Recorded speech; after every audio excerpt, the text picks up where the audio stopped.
Un grand élan de solidarité, comme chaque année, le 35e Téléthon. Laurence Thiénot-Herman, la présidente de l'AFM Téléthon, est mon invitée. Bonjour. Bonjour. Et TV5 Monde est très heureux, évidemment, d'être partenaire de cet événement. Chaque année, 35e année, avec un parrain à partir de demain exceptionnel. Ah oui, exceptionnel. Un parrain généreux, engagé, qui est venu rencontrer les scientifiques, qui est venu rencontrer les familles ambassadrices de ce Téléthon et qui a vraiment donné de son temps, qui a vraiment beaucoup partagé avec les familles, s'est beaucoup intéressé à la recherche. Quand il est sorti des laboratoires, il a dit « Ah, mais je pense que derrière le Téléthon, on ne voit même pas 10% de ce qui se passe. » C'est impressionnant. Donc, je crois qu'il a vraiment pris la mesure de ce qu'il y avait derrière le Téléthon. Et il a un message. Regardez, c'est Soprano.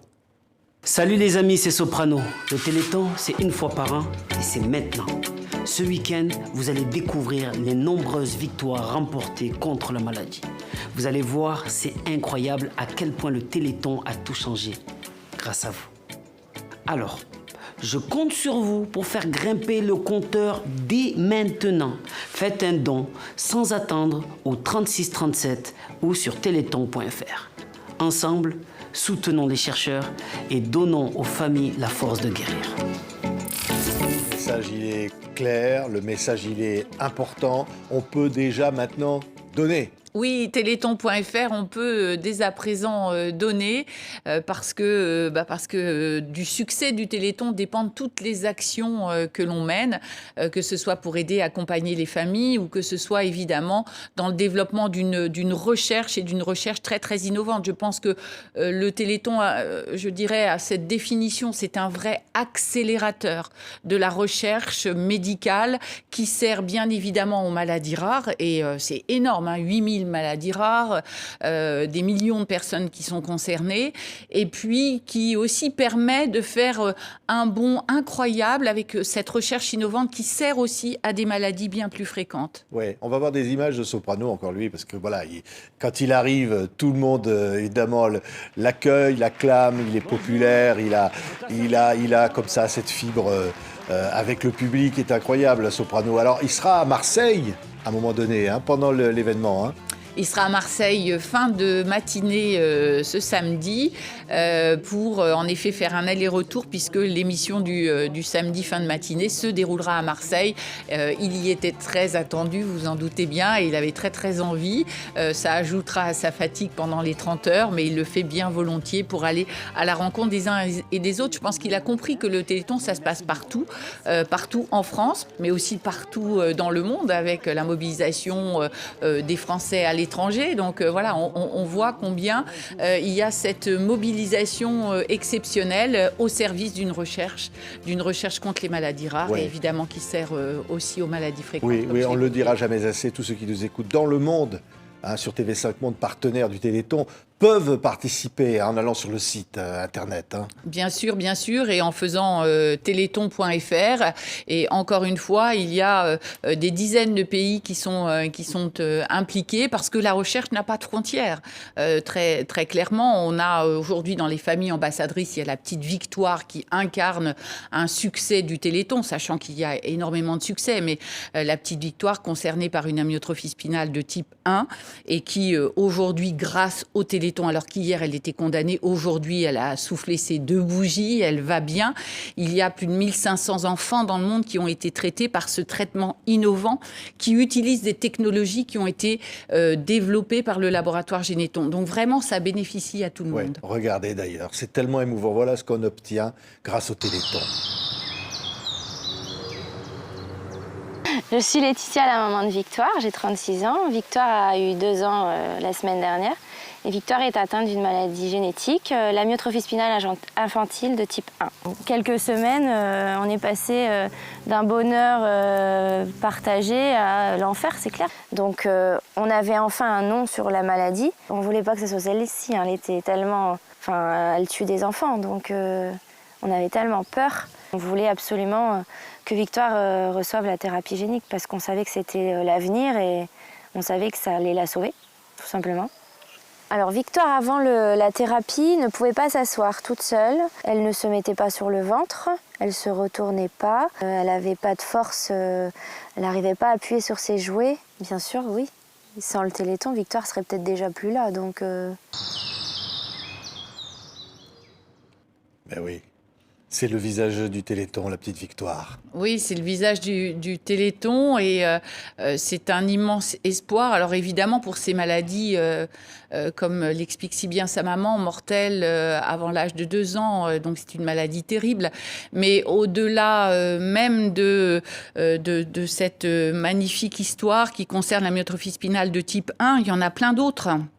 Et c'est un médicament de thérapie génique. La thérapie génique, avec les moyens du Téléthon, on s'est engagé dans cette voie-là. Ça fait plus de 25 ans que les laboratoires du Téléthon s'engagent dans cette voie-là.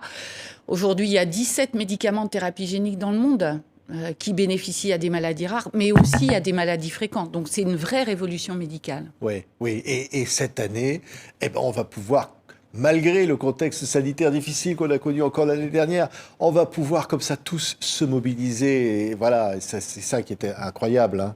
Oui, alors on espère vraiment là que tout va pouvoir se dérouler dans les meilleures conditions possibles, vraiment, alors en faisant très attention, les gestes barrières, c'est extrêmement important, mais beaucoup plus de mobilisation, bien sûr, sur le terrain, partout en France, une très belle mobilisation dans le monde, parce que encore une fois, il y a une très belle mobilisation au niveau international, dans les différents pays où il y a des animations qui se font pour le Téléthon, et vraiment, on croise les doigts.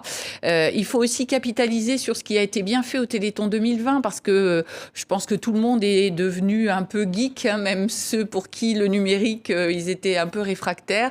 Donc il faut aussi capitaliser sur tout ce que l'on a réussi à faire avec le numérique, donc les réseaux sociaux poursuivre, et puis sur le terrain, et puis évidemment regarder les formidables victoires qui seront évoquées pendant ce Téléthon, oui, avec les beaux résultats, et aussi les beaux défis que nous avons à relever encore. Parce qu'on parle de maladies rares pour lesquelles aujourd'hui il y a des traitements grâce au Téléthon.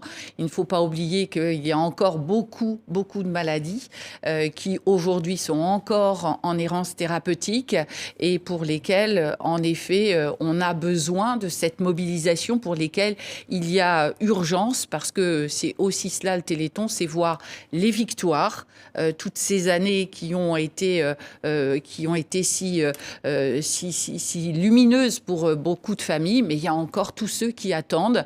Et dans les familles du Téléthon, on a Adrien concerné par une maladie rare de la vision, on a aussi Pierre concerné par une maladie des muscles. Il y a ceux qui attendent et pour lesquels on espère un maximum de vos téléspectateurs, un maximum de donateurs seront au rendez-vous de ce Téléthon. Oui, parce qu'il faut dire aussi, derrière, on fait des progrès, y compris d'ailleurs sur d'autres maladies qui peuvent concerner tout le monde. Tout à fait, et je pense qu'un des meilleurs exemples qu'on peut utiliser, c'est, malheureusement avec la pandémie, on le connaît bien, c'est le vaccin ARN messager. Ce vaccin ARN messager, beaucoup de dire « Ah mais alors en peu de temps, moins d'1 an, il est sorti et c'est assez exceptionnel ». Oui, exceptionnel, mais c'est parce qu'il a pu bénéficier de recherches pionnières à partir de l'ARN contre des maladies rares. Donc vous voyez, il y a vraiment des passerelles entre maladies rares, maladies fréquentes. Là, je cite l'exemple de l'ARN messager, mais je peux citer aussi un traitement pour une maladie rare de la vision en thérapie génique qui, on l'espère, arrivera sur le marché en 2022. Et bien, les chercheurs, lorsqu'ils développent des connaissances, une innovation thérapeutique pour une maladie rare de la vision, ça fait avancer la recherche pour la dégénérescence maculaire liée à l'âge qui, elle, concerne 15% de la population. Oui. Laurence Thénault-Herman, qu'est-ce qu'on peut dire là ? Mobilisez-vous. Mobilisez-vous parce que vous pouvez être vraiment fiers, tous ceux qui ont donné au cours de ces années. Il y a de formidables victoires, vous les verrez, vous en entendrez parler aussi sur le terrain. Et puis, si vous ne l'avez pas encore fait, venez dans cette aventure parce que c'est vraiment... c'est un vrai sentiment de fierté et de contribuer vraiment à l'accélération d'une recherche très innovante, une recherche médicale au bénéfice du plus grand nombre. Voilà, tout sur téléthon.fr. Merci beaucoup, Laurence Thienot-Herman et TV5 Monde, très heureux, comme chaque année, de retransmettre l'événement présenté par Nagui, Sophie Davant. On va vivre tout ça tous ensemble à partir de demain. Merci beaucoup, Laurence. Merci à vous.